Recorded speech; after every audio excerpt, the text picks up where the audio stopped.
Hello everyone and welcome back to some more coverage of Monster Hunter World, the board game by Steamforged Games, and today we're going up against the assigned quest version of Tobi-Kadachi, which I actually thought was a tier above Puki, but no, it's the equivalent level from the Ancient Forest box as opposed to Wildspire Wastes.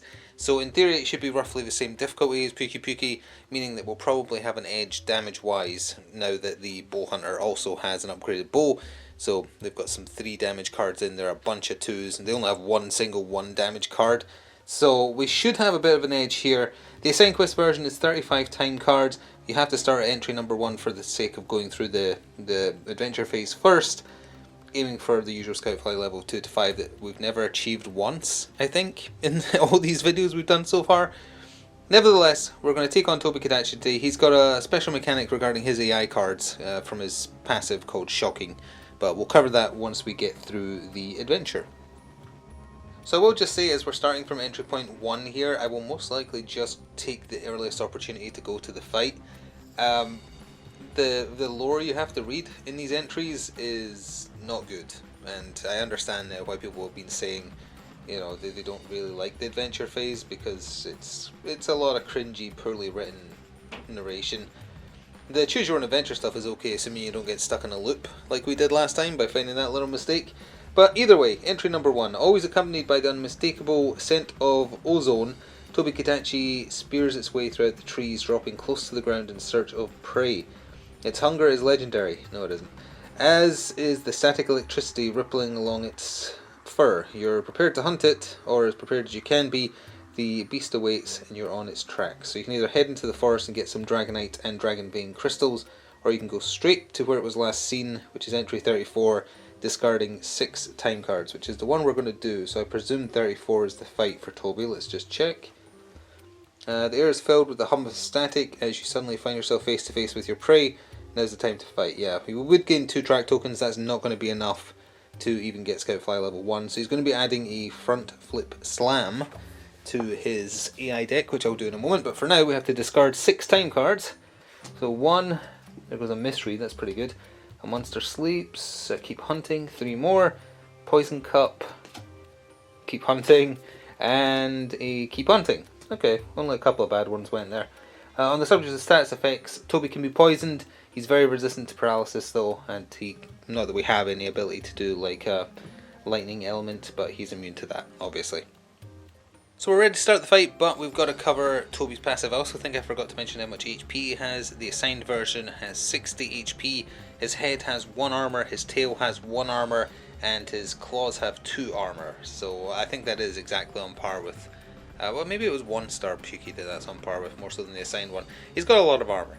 His passive, called Shocking, means that when you draw a behavior card where he is doing an electricity / lightning based attack, you first of all place him without changing his current facing on one of the 2 rocks. That one or that one over there.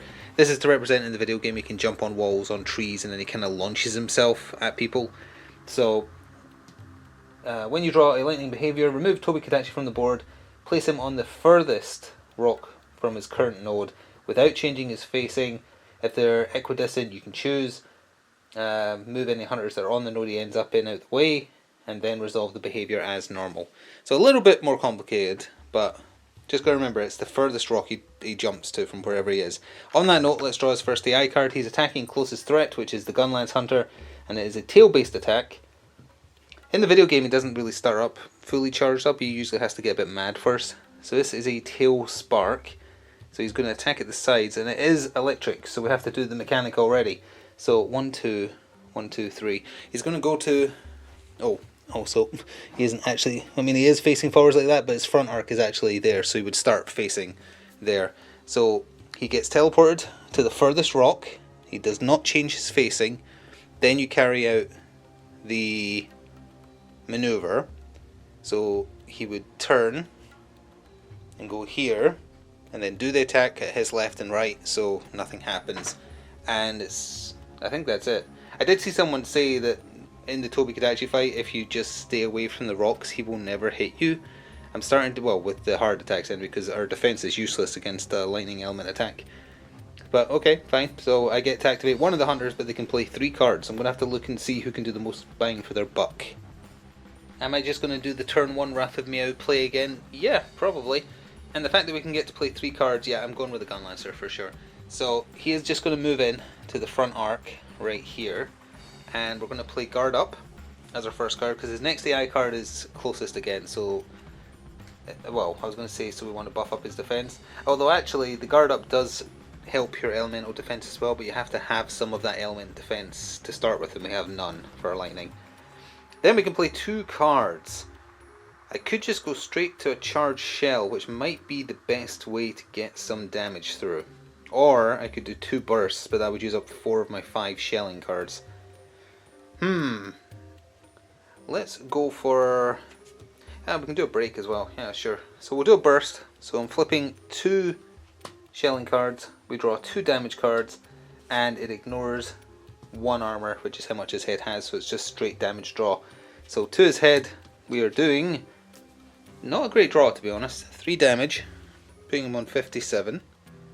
We can still play 1 more card, and I'm going to play the Wavering Stake. This does not ignore his armor, so it will be damage draw -1. Sorry, we draw 2 cards, so it's -1 on these 2 cards. So that was 5, so we do 4. Putting him down to 53. And we do 1 break to his head. To break his head, we need to do a total of 3. It breaks quite quickly. And that is it for his plays. He's leaving a charged shell and a burst in his hand for now. Time card. And it's right back to... Oh wait, no, I'm going to do Wrath of Meow first. Sorry. Wrath of Meow. Totally forgot. Straight damage -1 because it's hitting his head. 5, 6. So 5. Puts him at 48. That is what we call an Alpha Strike. Now we do his time card. And he's definitely going to have to sharpen real soon already. Tactical Shift. So they're already trading... oh wait, no, that's a move node one. Let's move the bow... No, that would move him near the rock. That could be dangerous. Let's move the Gun Lancer here. And then that means I can move the bow user to the bush you can just see on your left there. So he's definitely not going to be targeted. Remove the rightmost card. And I think we're good. Alright, Electric Rat, let's see what you're doing. He is doing a Tail Slash, and it's another lightning based attack. Okay. I wonder if most of his deck is. So he teleports to the furthest rock. So we're actually going to need to move a little bit and pull back. He doesn't change his facing, so he is moving like that. But then he is moving... I presume you still go by the closest threat at the point he initiates the attack, because now the closest threat is the bow user. But I'm going to assume it only goes by what it was at the start. So he's going to turn towards the Gun Lancer, move towards him for 3. 1, 2, 3. And he can definitely hit him. So that is dodge difficulty 4, 6 elemental damage. So the 6 damage would go through, because normal defense is useless against that. Yeah, and you can't double 0. Dodge difficulty 4 for him. Oh, you could do it. Is it worth it? No, it's not worth it. He'll take the 6 damage. So he's down to 2 health remaining. And now I get to have 2 hunter turns with 2 card plays. Bow user has to go first. So we're going to jump out of the bush with the bow user for 1 free movement. We're going to use the first of the 2 uses of his Palico he's allowed to heal the Gun Lancer to full with the Vigor Wasp spray. That's him back to 8. And then we're going to play a Poison Coating as one of his 2 card plays. So we're going to poison Toby when this lands, and we're going to shoot him with a... Ooh, an arc shot. Yeah, because it ignores armor. Although I think his sights have 2 armor. Oh wait, no, yeah, this ignores all armor. Yeah, that's what's so good about the bow. So, no armor, and because we played that Poison Coating first, it's 2 cards, and it's just straight damage. There you go, there's the bow user starting to do some damage for a change. So that's 5 damage, putting him down to 43, and poisoning him. So at the end of Toby's next turn, he's going to take 2 health. And that's it. So, time card for the bow user. Roar! Roll a die and discard that many time cards. That's not necessarily a good thing, although I think we are going to kill it quite quickly. So first of all, discard rightmost card. Roll a d6. 3. Alright, that's not so bad. So discard 3 more time cards. That is a Best Boy attack. I'm glad that one's gone. A Tactical Shift with movement. That one would be handy. And just a bog standard keep hunting with nothing else on it. Alright, we lost one bad card and two good ones there, I would say. Draw back up to 5. There we go, and now it's back to the Gun Lancer. So for Mr. Gun Lancer, he is playing a quick reload. This does not count as one of the 2 cards played, you're just putting it into play. So you discard this card to flip 3 shelling cards back over, because you're doing a partial reload, which is actually how many we've used, so he's back to full. And you're allowed to discard 1 card on your board. So you'll do that, plus the guard up goes away when he activates anyway, so his board is now clear, and he can play 2 cards in attack. Can't do any more breaks, and we can't, oh, we can ignore some of the armor actually. Yeah, okay, here we go, we can do some damage. Why not? We're just going to go full aggro on this thing. We're going to start with another burst, because why not? So there's 2 of the shelling cards flipped right back down. But it's damage draw, oh wait, I forgot he doesn't have any cards left, hang on. He has 3 cards left in his damage deck. Is there a better way to do this instead then? Yes, okay, I take that back. I'm not doing the burst. I'm going to do a charged shell instead. We flip 1 shelling card for the charged shell. I can only play it if it's the only card I'm playing and I've not played any others. But we still draw the full 3 damage cards. It saves me rather a shelling card. So we're drawing all 3, so it's just this minus 1. So 5, 6, 7 comes back down to 6, and now he is totally tapped for damage. So 6 puts him down to 37. Very nice. And then he's attacking closest, and the Gun Lancer's got more aggro by 1. Yeah, that's fine. It doesn't really matter which one of them gets hit as long as both of them don't get hit. So he's definitely taking a rest turn next anyway. Time card for the Gun Lancer is a threat shift. Oh, that's a problem. So that means the bow user is now the highest threat and will be the one getting targeted by Tobi's next action. So before I draw Tobi's next card, I'm just going to do the poison damage now because he won't have anything that clears it. So I'm just applying 2 damage, putting him at 35 and removing this token. It would happen at the end of this card we're about to draw for him anyway. It's just so I don't forget. It's a tail based attack. This is not lightning based. This is paralysis based. So he's hitting in every single direction at range 2 for 7 damage with paralyze, and then moving towards someone 0, which is a little weird. I guess that just means he turns to face, and that's why it's a 0. So he is going to turn to face, hitting them both for 7 damage and a paralyze. I never know which one I want to say. Well, I guess I'm going to dodge it as the Gun Lancer. There is the 4 dodge done for that because he's taking a rest turn anyway. So if I use a potion I can just clear the board. I'd rather not do that, but... And I'll play a charge sidestep and a feint for the bow user to dodge for him as well. Now do I want either of them to move? Yes, I will move the bow user there, the Gun Lancer down here, just from the result of their dodges. So at this point Tobi would take his 2 poison damage. We get 2 turns with 2 cards each. Bow user up first. Alright, we can actually have a really potent turn with the bow user here. I'm going to start by playing a feint card just to get rid of those 2 face up cards I just put down, or sorry, face down cards I just put down to clear his board a little bit. Then we're just going to stay in this front arc and we're going to do a arc shot. It ignores armor, so it's just straight damage draw against his face for, nice, 3 damage. Puts him to 32, almost at the halfway point. And then we're going to play a Dragon Piercer because we have 2 face up cards on the board currently because the poison coating is still there. So he is going to take advantage of the getting pushed back 1, and that is 3 damage draw with a break on his face, so that's 2 out of the 3 on the face. So it's 3 damage draw minus 1. And there's the 1/1 that's in his deck. So he did 4, putting him down to 28, below half. And we draw a time card. Oh, the monster's sleeping. Remove 1, so that break he just did is irrelevant. In fact, his whole turn is. I hate that card. It makes a turn pointless. So he healed for 5, so he's back up to 33. At least you don't discard time cards, I suppose. But still kind of sucks. And we can quickly do the Gunland's turn because it's a rest turn. He's not doing anything. He will simply sharpen to get his damage cards back. I don't think he'll use a potion because he doesn't need to heal. It would clear his board, but he's going to lose one to his time card anyway. So I think we'll just accept that as is and just draw his time card. So he'll be right back to Toby after this. Brief respite. Oh, you can discard an additional card. Nice. So he'll be discarding the 2 face-up cards he put down to dodge that attack off the board. And draw back up to 5.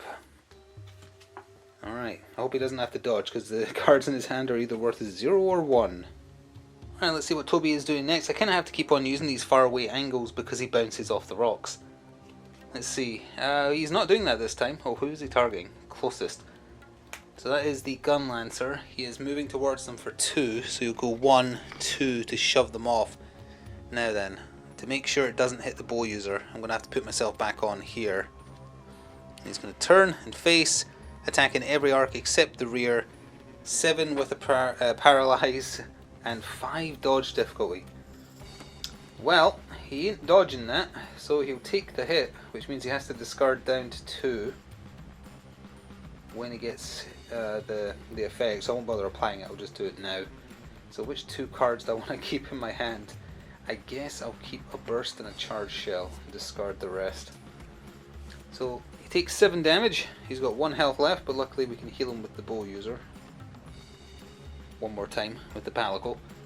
And we get 3 turns. Okay, I'm going to have to remember this time. 3 turns, 2 cards. So the order we're going to do is bow, Gunland, bow. So starting with the bow, we're going to move in. So we're within 2 of the rear arc there, which unfortunately does have 1 armor on his tail. But we'll make do now. Paralyzed is... no, it needs 2 stacks of it. But we might as well do it, I guess, for the damage. Let's see. Sure. Yeah, sure. So we'll do Paralyzed Coating. And then we'll do a Poison Shot, which is the card added in for getting the Puki Bow. So it's still just 1 damage draw, but it inflicts poison. Which means Toby is back to being poisoned. Oops. Right there. So we draw an extra card because of the Paralyzed Coating. Oh yeah, and 1 stack of Paralyze as well. Right there. But he needs 2 for that to proc. So damage -1. So 3 damage. Puts him dead on half health now. On 30. And first of 3 time cards. Here we go. Wiggly Itchy. Oh, that's perfect timing. So he gets to clear his board, which is just as well because he would have had only 2 spaces after removing 1. So all those are gone. He draws back up to 5 once we get these damage cards out of the way, of course. 1, 2. How many damage cards does he have left in his deck? It can't be a lot. 2. Okay, so he's probably going to need to take a rest turn next, unfortunately. That's what we'll have to do. Second turn of 3. Gunlancer is starting his turn with 2 cards in hand because, you know, he got paralyzed. So he'll just do a charge shell. He's got another one. It's the only card he's playing this turn. So we flip a shelling card and we draw 3 and it's against his head, so it's damage draw -1. So that's 5. Ooh, it's 8. So it comes down to 7. Putting him on 23. Take that. 23. And can't do anything else as I drop a card. There's 1 remaining card in hand and I drop it. His time card is a threat shift, so they're swapping back, so he's the biggest aggro target now by 1 because it's 6 and 7 I'm working with here if you're curious. One of the charge shells go away and he can draw back up to 5. 1, 2, 3, 4. He got his other guard up in hand, although against Toby is not proving to be particularly helpful because it's mostly elemental damage. Alright, so the bow user gets to go 1 more time. I'm going to think real quick about his best options because he has 2 damage cards left. Yeah, unfortunately I'm just going to have to take a rest turn with the bow user. So he's going to sharpen, get his damage cards back and discard 2 basic shot cards just to try and get better cards. Basically, there wasn't really a need. He's got another card in hand that can poison, so I want poison to proc on Toby so he can poison him again, because unlike in the video game they don't build up resistance. So if something is weak to poison, you can just keep on applying it for that 2 damage proc. Speaking of which, Tobi is activating, and he's going to get poison damage as soon as he activates, or rather at the end of his activation, so I'm just going to do that now. I'm going to put him down to 21. The paralysis build-up stays, because that doesn't proc until he gets one more load. So, he is attacking closest, Gun Lancer, aka... Oh, this is a electric attack. So, furthest rock. Let's pull back a little bit. That's 1, 2, 3, 1, 2, 3. It's equidistant, so I get to choose. Whichever one he goes to, he attacks at range 2. So he's going to this one. Oh, don't change facing. He electrocutes in a big area, 2. And then he moves away from... So he is actually up there. Okay, that's a bit annoying how far away he is. We get 3 turns though of 2 card plays. Well, unfortunately with how far away he is, I've not really got a lot of options here. So the Gun Lancer will activate. He will move 1 for free. He will put a card face down on his board to move 1. I think he's just going to stay there for his first action.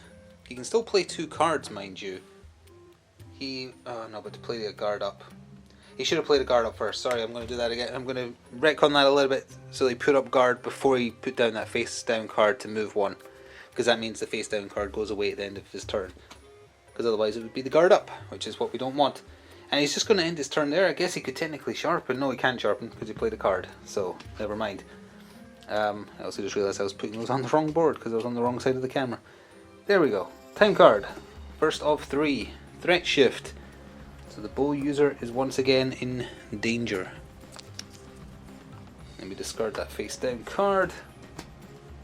And unfortunately the bow is not going to do much either. At best he can get range 3. Let's see. Free movement to go there. If he moved to there, that'd be 1, 2. If he moved there, that'd be 1, 2, 3.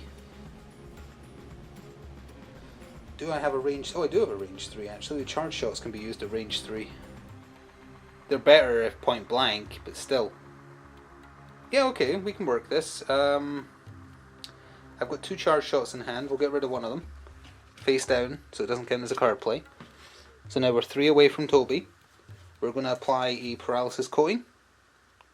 Put that down, and then we're just going to do a charge shot, which is range 3.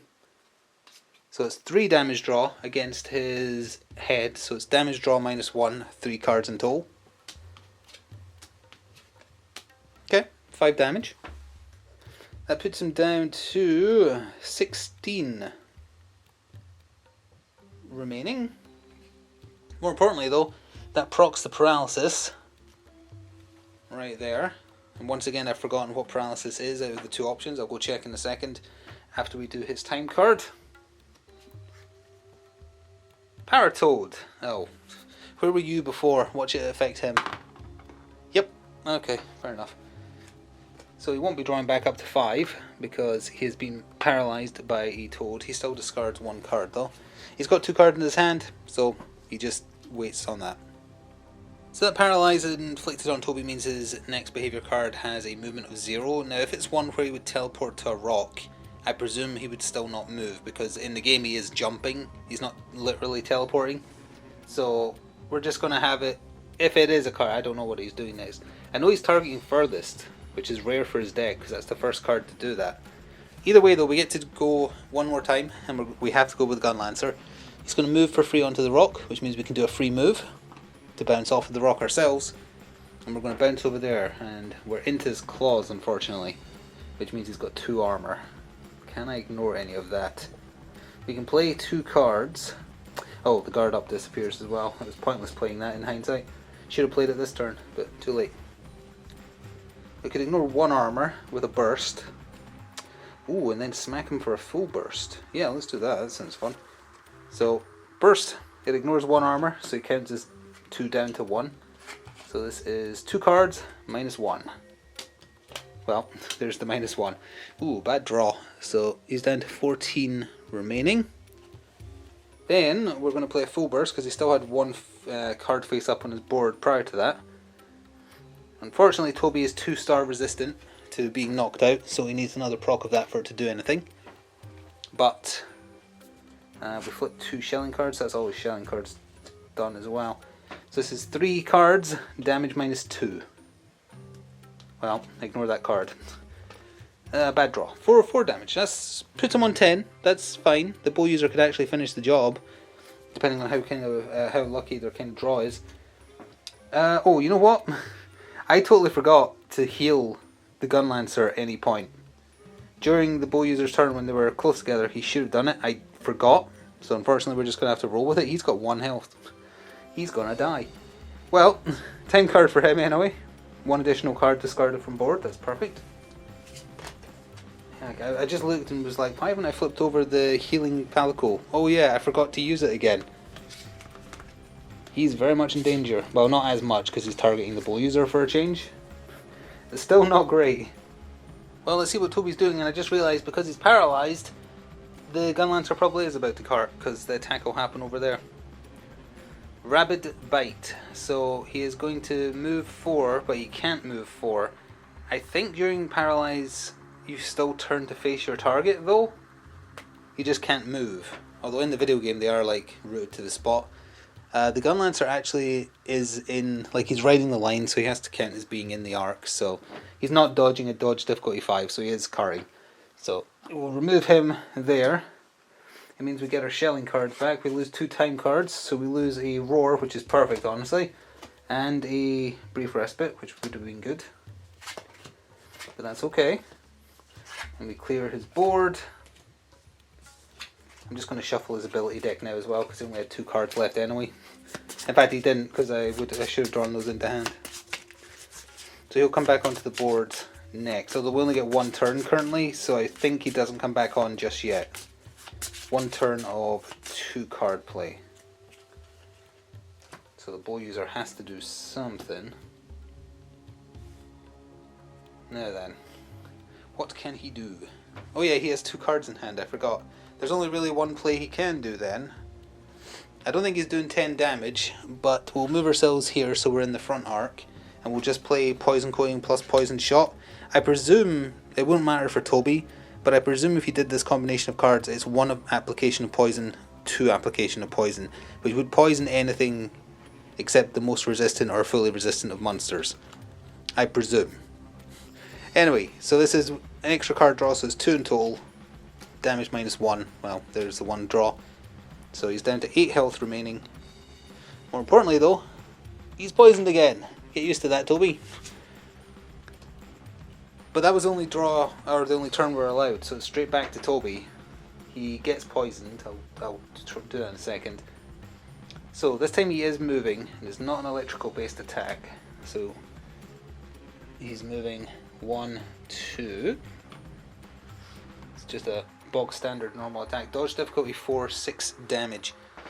Oh, I forgot to draw back up to 5 at the end of that turn just now. Hang on. 1, 2, 3, 4. Yeah, I'm going to have to shuffle. And this is important because I would very much enjoy not getting hit by that. And dodge difficulty 4 isn't that big of an ask for the bow user. Oh, actually it is because he only has 1 space on his board. No, he has 2. I forgot to remove a card. I definitely forgot to remove a card because both I played that turn are still on there.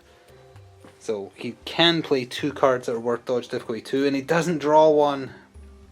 Alright, well he has to discard down to 2 cards in hand then, so he'll get rid of 3 shots and take 6 damage and be paralysed. So he's down to 2 health remaining.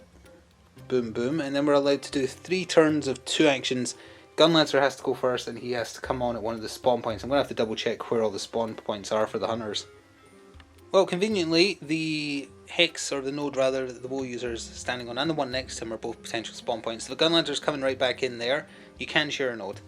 And he's going to just attack the head and hope to kill. Now I forgot to apply the poison, because of course I did. So that goes away and puts him at 6 health. Can Mr. Gunlance, with 2 cards, do 6 damage? What is his biggest bang for buck? Oh, that's so annoying. I mean, he still could do it, but if I did an overhead smash, I could get the break on the head for extra rewards. Not that I'm particularly after any Tobi stuff that I'm aware of, unless the armor's got good stuff on it. Oh wait, no, I can do it with Wyvern Stake. That's got a break on it as well. Oh no, that needs 1 face-up card. No, I can't. Never mind. No, we can't break the head. Well, but we'll do a lunging up thrust as his first card play, which is just, well, it's 2 damage draw because it's the first card I played this turn. Oh no, does he only have 2 left again? He only has 2 left again. Hang on. If he only has 2 left again. Yeah, he'll just do the 2. And the bow user might be able to get a break depending on what they draw. Sure, so it's damage -1. So 3 damage. He did half of what he needed to. 3 damage. He didn't get the break. That's okay. And he, hopefully the bow user can finish it, because otherwise he's going to have to waste another turn sharpening. Card was a nitro. Oh, this could break it. Let's see what happens. Hit the... Okie dokie. Well, on a 4-6, your hunter suffers the Blast Blight. I don't quite remember offhand what Blast Blight does. It's not going to matter if the bow user is about to kill Toby with his 2 cards, so let's see if that happens. Oh yeah, he does only have 2 cards in hand, so it's just a straight up we play it as is. It's a charge sidestep followed by a charge shot. So we're going to be within 1. This makes you draw an extra 1, so we're drawing 4 damage because he's at point blank range. So 4 cards in his head, so it's 4 cards -1. He's already dead. Yeah, I get wrecked. Toby is very much down. So the Evo Electric Squirrel has fallen. It's a signed version, so we just get 3 rewards. Now I was just looking there, the Gunlancer actually can't get anything from Toby weapon-wise. There's no Toby Gunlance in this game. The bow user can get a bow, it focuses on paralysis. I'm kind of placing my bet on poison, so I'm sticking with the Puki stuff, meaning the armor is the only interesting thing. And if we just look at the armor on this side here, the helmet has Constitution, the body has Evade Extender, and the greaves have Thunder Attack, which isn't relevant because we're not going to be using Thunder. I think the only thing I want out of this, and mostly just because it's got armor on it, is the chest plate, just to replace the basic chest plate the Gunlancer is still using. Technically the trousers, but that's got Thunder Attack, or the greaves I should say. Evade Extender would suit the bow user more, most likely. I don't know what it does in this game, but I presume it just makes evading cheaper or something, which he does more of. The Gunlancer usually blocks everything. But it's got 1 armor on it and 1 electric defense, which would be quite nice. The 1 armor would mean that the Gunlancer's base defense is 4, which is pretty decent. So I think we're going to pull resources again. We're going to break the rules and pull resources. So we're looking for a pelt, an electrode, 2 membrane, and a wing drake hide, which has nothing to do with Toby's. That'll be from the adventure mode. But either way, let's roll for the bow user first. We didn't break anything, so it's just straight up rolls. A 1, 2, and a 6. So that would be a pelt. We needed the pelt. Yes, we needed the pelt. We don't need any scales. So Monster Bone Medium, pelt, and membrane. We needed the membrane. Yes, we did. So that's the pelt and the membrane done. We need an electrode and another membrane, ideally. There's the other pelt right there. Oh no, we only needed the 1 pelt. Hang on. So a 3 and a 5. The 5 is the electrode, which is, you know, on the armor thing it just says electrode, but here it specifies Tobi-Kadachi electrode. But either way, that's the electrode we need. If I combine these, I could just get another electrode, which isn't relevant. So we're short 1 membrane, right? Is membrane even on here? Oh, it is. It's a 6. If the head was broken, I would have got a membrane each, which is very amusing because obviously we were 1 away from breaking and I opted to go for the kill instead. If the blast toad had worked on Toby, that would have been fine. That would have broke the head. Is that really all we missed? I think so. Well, that's them's the breaks. So we're 1 away from getting the Toby armor. Well, actually, we still need the wing drake thing, but as I say, that must be from the adventure mode because it's not a piece that he would drop because he's not a wing drake. Yeah, so that must be from doing the adventure mode. I might do the 1-star Toby off camera to spare you having to see another Toby again. I'm not sure how much more of the game we're going to be covering. I think I want to take on a Tempered Great Jaguars just to see how the hardest version of the most basic monster is, just to see because I'm curious. I would love to just jump straight to an Elder Dragon. I can't because you need the tier 4 armor to take it on. You need Rathalos or you need Diabolos killed. And to kill them, you need to kill the tier 3 monsters. So there's no real way, unless you use preset gear, to skip ahead to the stuff that I think would be more interesting than this basic affair, where the only thing that changes is dodge, difficulty and damage. They basically are the same. The gimmick fights, the mechanics are where the mechanics are a bit different. They're all waiting for you at the end, but it's a grind to get there, and that's the downside that the game has gameplay wise, in my opinion. Anyway, thank you very much for watching. If you do want to see more, please do let me know, and I'll try to facilitate it. Thank you for watching either way though. Hope to see you again for this or something else, and until next time, ta for now.